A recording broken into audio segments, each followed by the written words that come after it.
Lecture में हम देखेंगे अपने एसपी का जो चैप्टर नंबर 1 का थर्ड पार्ट हम लोग ने ऑलरेडी कर लिया था। ये लेक्चर में हम लोग फोर्थ पार्ट स्टार्ट करेंगे।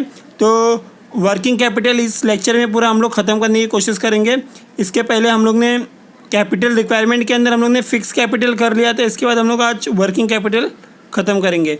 तो वर्किंग कैपिटल को स्टार्ट करते हैं। तो पहले तो जैसे ऑलरेडी मैंने आपको बता दिया था पहले कि वर्किंग कैपिटल के बारे में, जो भी पैसे आपको अपने कंपनी के अंदर रोज़ लगते हैं, लाइक जो भी पैसे आप रोज़ यूज़ करते हो, जो सर्कुलेटिंग कैपिटल होता है, उसको हम वर्किंग कैपिटल बोलते हैं।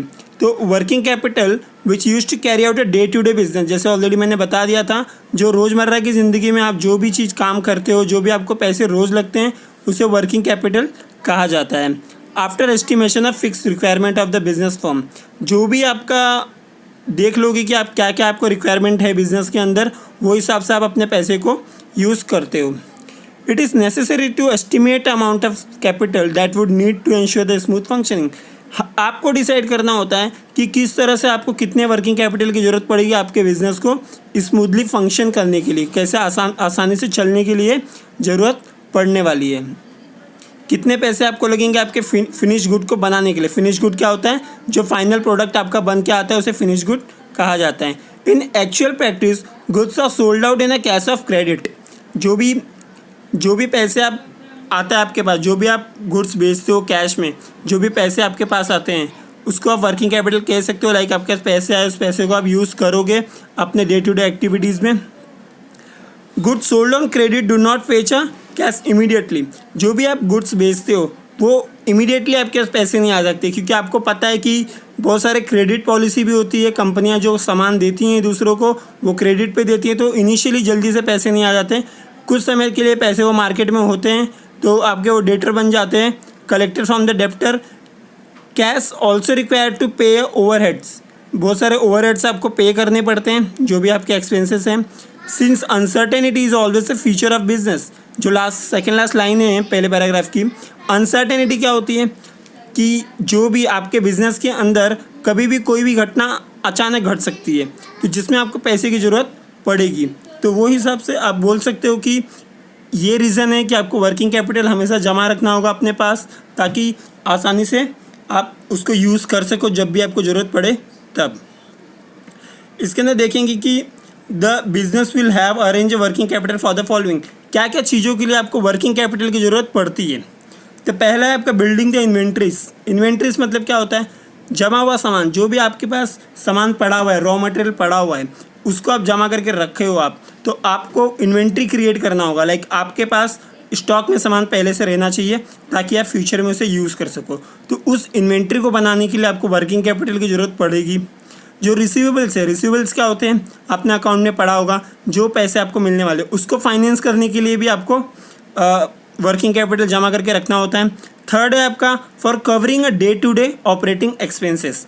जो भी डे टू डे एक्सपेंसेस है आपका, जो भी आप रोज़मर्रा की ज़िंदगी में जो खर्चे कर रहे हो आपको कंपनी के अंदर, वो आपको पूरा करने के लिए वर्किंग कैपिटल की ज़रूरत पड़ती है।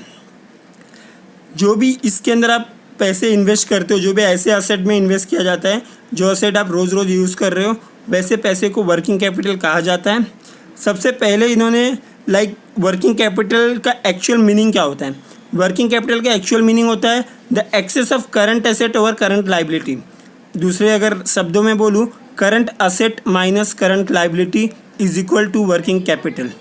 जो भी आपका जो करंट एसेट है उसको जो भी करंट एसेट है उसमें से करंट लाइबिलिटी आप माइनस कर देते हो तो आपको वर्किंग कैपिटल आ जाता है। इसके लिए यहाँ पे डेफिनेशन क्या लिखा हुआ है? The excess of current asset over current liability. बस इतना से इसका डेफिनेशन है। ये लाइन को अच्छी तरह से याद रखना, जिसको किसने दिया है? ग्रेस्टेनबर्ग ने इस डेफिनेशन को दिया हुआ है। तो काफ़ी इजी है। क्या है? Excess of current asset over current liability.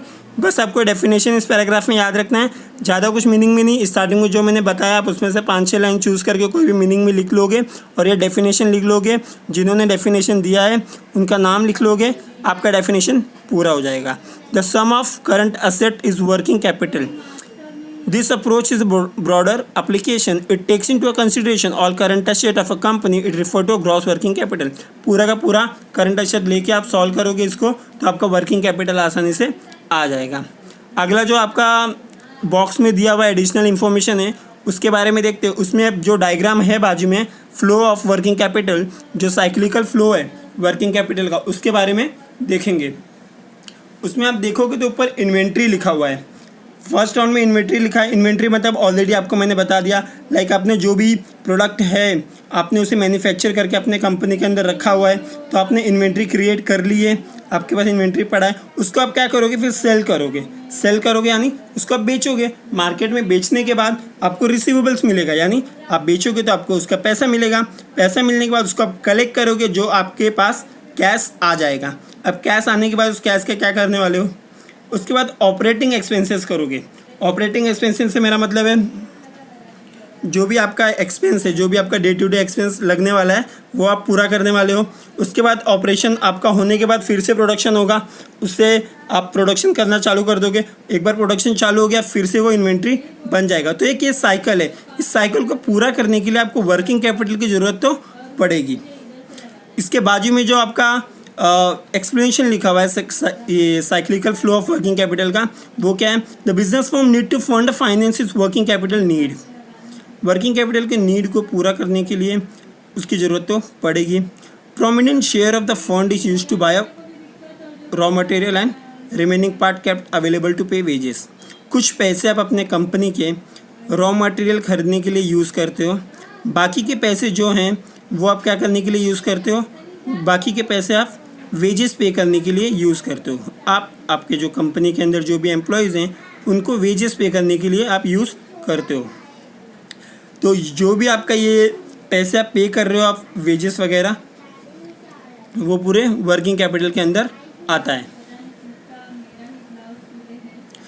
आगे आपका नॉर्मली अकाउंट रिसीवेबल है और मैच्योरिटी, जो इसके अंदर एक्सप्लेनेशन है ये एग्जाम पॉइंट ऑफ व्यू से इतना इंपॉर्टेंट नहीं है, तो आप एक बार रीड कर सकते हो, आपको समझ में आ जाएगा। ऑलरेडी मैंने डायग्राम समझा दिया है। तो आगे हम देखेंगे फैक्टर अफेक्टिंग वर्किंग कैपिटल। क्या क्या ऐसे फैक्टर है जो वर्किंग कैपिटल को अफेक्ट करने वाले हैं, जो हम लोग ने ऑलरेडी लास्ट लेक्चर में देखा था। फिक्स कैपिटल में क्या क्या चीज़ें आपको अफेक्ट कर रही थी उसको, इसमें भी आपको कुछ 10 पॉइंट है जो वर्किंग कैपिटल को अफेक्ट करते हैं। उसमें से पहला पॉइंट है आपका नेचर ऑफ बिजनेस। आपका बिजनेस किस तरीके का है, लाइक आपका बिजनेस कैसा है।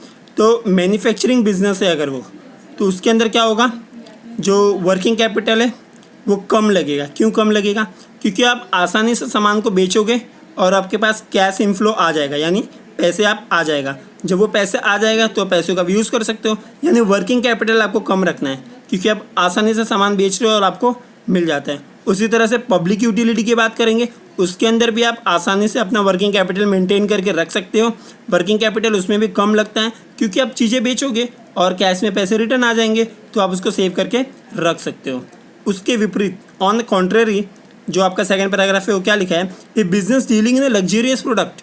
अगर आपका बिजनेस लग्जरियस प्रोडक्ट में डील कर रहा है, लग्जरियस प्रोडक्ट मतलब कोई भी ऐसी लाइक लग्जरी कार हो गई, तो आप क्या होता है ऐसे सब चीज़ों में, ये फ्रीक्वेंट सेलिंग नहीं है। फ्रीक्वेंट सेलिंग मतलब ये हमेशा नहीं बेची जाती। लग्जरियस प्रोडक्ट कभी कभी बिकता है, तो कभी कभी बिकने वाले में क्या होता है, आपको कैश आने में टाइम लग जाएगा, कैश आने में टाइम, लेकिन आप प्रोडक्शन तो रोक नहीं सकते, तो प्रोडक्शन आपको करते रहना है। तो प्रोडक्शन करने के लिए आपको पैसे की ज़रूरत तो पड़ेगी। तो जो वर्किंग कैपिटल है in case of luxurious product company, उसमें आपको वर्किंग कैपिटल ज़्यादा लगेगा, तो ज़्यादा से ज़्यादा आपको वर्किंग कैपिटल अपने पास रखना होगा। ट्रेडिंग और मर्चेंडाइज फॉर्म में क्या होता है, concern with distribution of goods have to carry big inventories of a goods to met a consumer. जो ट्रेडिंग होता है, मर्चेंडाइज होता है, ऐसे सब कंपनीज़ में बहुत ज़्यादा इन्वेंट्री आपके पास आपको रखना होता है। अब ज़्यादा इन्वेंट्री आपको अगर रखना होगा तो उसके लिए क्या करना होगा, large amount of working capital लगेगा। इन्वेंट्री ज़्यादा करना है तो वर्किंग कैपिटल भी ज़्यादा लगेगा। तो ये नेचर्स ऑफ बिजनेस है। आपने कौन सा नेचर देख लिया, आपने मैन्युफैक्चरिंग का देखा, आपने पब्लिक यूटिलिटीज़ का देखा, और आपने फिर लग्जरियस प्रोडक्ट का देखा, और ट्रेडिंग और मर्चेंडाइज का देखा। तो ऐसे 4 पॉइंट आपको याद रखना है, किसमें वर्किंग कैपिटल ज़्यादा लग रहा है, किसमें कम लग रहा है। ऐसे आपको सिर्फ 4 पॉइंट याद रखना है। आपको पहला पॉइंट क्लियरली आपको याद हो जाएगा और काफ़ी अच्छे से आप लिख पाओगे। आपका जो सेकेंड है वो है साइज ऑफ बिजनेस। बिजनेस का साइज़ कैसा है। ऑब्वियसली साइज़ बड़ा होगा तो क्या होगा, affect the firm with a large scale operation will require a more working capital. जो लार्ज स्केल बिजनेस होते हैं उन लोगों को ज़्यादा वर्किंग कैपिटल की ज़रूरत पड़ती है। थर्ड पॉइंट भी वैसे ही काफ़ी ईजी है। काफ़ी ईजी क्यों है, क्योंकि the volume of sale size of the working capital directly related to each other. Volume of sale कितना है आपका, वॉल्यूम ऑफ सेल आपका थर्ड पॉइंट है। वॉल्यूम ऑफ सेल मतलब कितना सामान बेचते हो। अगर आपका वॉल्यूम ऑफ सेल ज़्यादा है तो आपको वर्किंग कैपिटल ज़्यादा लगेगा, और अगर वॉल्यूम ऑफ सेल कम है तो आपको वर्किंग कैपिटल कम लगेगा। तो ये डायरेक्टली रिलेटेड है एक दूसरे से। फोर्थ है आपका production of cycle. Production cycle क्या है, कितना आप प्रोड्यूस करते हो, आपका प्रोडक्शन साइकिल किस तरह का है। तो रॉ मटेरियल को फिनिश गुड को, जब रॉ मटेरियल है आपका जो कच्चा माल है उसको फिनिश गुड में आप कन्वर्ट करते हो, उसको बोलते हैं production cycle. Call the production cycle if a period of production cycle is longer than firm need a more working capital. समझते हैं इसको कि अगर आपका जो फिनिश गुड है उसको कन्वर्ट करते हो आप वर्किंग कैपिटल इससे, रॉ मटेरियल से, तो इसमें अगर ज़्यादा टाइम लग जाता है, लाइक रॉ मटेरियल से फिनिश गुड बनने में ज़्यादा टाइम लग जाता है, आपका प्रोडक्शन साइकिल काफ़ी बड़ा है, तो उसमें क्या होता है, उसमें आपका जो है ज़्यादा से ज़्यादा आपको पैसे की ज़रूरत पड़ेगी, वर्किंग कैपिटल की ज़रूरत ज़्यादा पड़ेगी। बिजनेस साइकिल क्या है, प्रोडक्शन साइकिल हो गया। बिजनेस साइकिल क्या होता है, बिजनेस साइकिल से मेरा मतलब है कि कब आपके बिजनेस में बूम आता है, कब आपके बिजनेस में रिसेशन आता है। बूम मतलब क्या होता है, बूम मतलब होता है जब बिजनेस बहुत ज़्यादा ऊपर चला जाए, लाइक आपका बिजनेस काफ़ी अच्छे से ग्रो कर रहा है तो उसे बूम कहा जाता है, और जब आपका बिजनेस नीचे आता है तो उसे रिसेशन कहा जाता है। तो ऐसे केसेस में ये चीज़ें काम करती हैं। तो बूम के समय पे क्या होगा, बूम के समय पे आपको ज़्यादा से ज़्यादा वर्किंग कैपिटल की ज़रूरत पड़ेगी, और रिसेशन के समय पे जब आपका बिजनेस नहीं चल रहा अच्छे से उस समय पे आपको वर्किंग कैपिटल की ज़रूरत कम पड़ने वाली है। तो आपका बिजनेस साइकिल किस तरह का है ये भी आपको अफेक्ट करता है आपके वर्किंग कैपिटल को। सिक्स्थ पॉइंट है आपका the term of purchase and sale. किस तरह का आपका परचेस है, किस तरह का आपका सेल है, ये भी अफेक्ट करता है आपके बिजनेस पॉलिसी पे, बिजनेस लाइक वर्किंग कैपिटल पे। लाइक वर्किंग कैपिटल को कैसे अफेक्ट करेगा, लाइक आप अगर लिबरल क्रेडिट पॉलिसी लगते हो, लिबरल क्रेडिट पॉलिसी का मतलब क्या होता है, लाइक आप अगर अपने जो भी आपके कस्टमर हैं उनको अगर लंबे समय की उधारी देते हो, लंबे समय की लिबरल रखते हो, तो आपके पास पैसे लेट आएंगे। पैसे लेट आने की वजह से क्या होगा, वर्किंग कैपिटल की कमियां आपके पास पाई जाएंगी। तो वर्किंग कैपिटल आपके पास कम होगा, तो यानी आपको वर्किंग कैपिटल ज़्यादा करना है। जब आपका लिबरल क्रेडिट पॉलिसी होगा तो आपके पास वर्किंग कैपिटल ज़्यादा चाहिए रहेगा, और आपका टाइट अगर होगा, मतलब लाइक क्रेडिट सेल, जो भी क्रेडिट सेल है, क्रेडिट पॉलिसी है, अगर आप जल्दी से पैसे ले लोगे कस्टमर से तो आपके पास कैश होंगे, जब कैश होंगे तो वर्किंग कैपिटल आप कम रखोगे तो भी काम चल जाएगा। तो आपका परचेस और सेल के ऊपर डिपेंड करता है, आपका क्रेडिट पॉलिसी के ऊपर डिपेंड करता है कि किस तरह का वर्किंग कैपिटल आपको रखना है, ज़्यादा रखना है कि कम रखना है।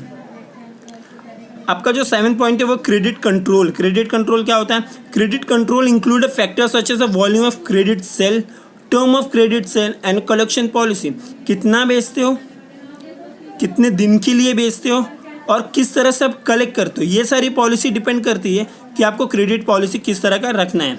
If credit control policy sound, credit control का पॉलिसी जो आपका साउंड रहेगा, काफ़ी अच्छा रहेगा, तो company to improve the cash flow, cash flow को आप क्या करते हो, इम्प्रूव कर सकते हो। इफ़ क्रेडिट पॉलिसी लिबरल, अगर क्रेडिट पॉलिसी आपका लिबरल होगा तो क्या होगा, उससे क्रेडिट पॉलिसी लिबरल होगा, यानी आप सोचोगे ठीक है अगर बाद में पैसा मिलेगा तो चलेगा, ऐसा होगा तो आपके पास कैश की कमी होगी। जब भी कैश की कमी होगी तो आप क्या करोगे, जब कैश की कमी होगी तो आप वर्किंग कैपिटल ज़्यादा से ज़्यादा अपने पास स्टोर करने की कोशिश करोगे। It can be increase possibility of a bad डेब्ट, बैड डेब्ट भी आ जाएगा। बैड डेब्ट क्या होता है, जब आप पूरी तरह से लाइक पैसा पूरी तरह से आपके पास ख़त्म हो जाए, आप अपने क्रेडिटर्स को पैसा न दे पाओ, तो उसको बैड डेब्ट कहा जाता है। Therefore the firm require a more working capital, it can increase the possibility of the bad डेब्ट, therefore firm require a more working capital. तो वर्किंग कैपिटल फर्म को उस समय पर ज़्यादा चाहिए होगा। आपका 8 पॉइंट क्या है, growth and expansion. Working capital requirement firm will increase with the growth of the firm. जैसे जैसे फर्म ग्रो करेगा वैसे वैसे आपको ज़्यादा से ज़्यादा वर्किंग कैपिटल की ज़रूरत पड़ेगी। 9th पॉइंट क्या है, मैनेजमेंट एबिलिटी। मैनेजमेंट एबिलिटी क्या होता है, requirement of working capital reduce if there is a proper coordination between the production and the distribution of a goods. अगर आपका प्रॉपर कोऑर्डिनेशन हो मैनेजमेंट के बीच में, जो भी आपके लोग हैं जो काम कर रहे हैं उनके बीच में, लाइक प्रोडक्शन के बीच में, डिस्ट्रीब्यूशन के बीच में, अगर प्रॉपर कोऑर्डिनेशन हो तो आपको वर्किंग कैपिटल काफ़ी कम लगेगा। क्यों, क्योंकि वेस्ट कम होगा। जब वेस्ट कम होगी चीज़ें तो आपका क्या होगा, वर्किंग कैपिटल आपका कम लगने वाला है। The firm stocking on a heavy inventories call for the higher level of working capital. अगर ज़्यादा से ज़्यादा स्टॉक आपको रखना पड़ जाए जो कि वेस्ट है, ज़्यादा भी स्टॉक रखना वेस्ट है। अगर ज़्यादा स्टॉक रखना पड़ जाए तो क्या होगा, वर्किंग कैपिटल एकदम से ज़्यादा आपको रखना ज़रूरी हो जाएगा। आपका 10th पॉइंट है external factor. If financial institution and bank provide a fund to fund firm as a when required.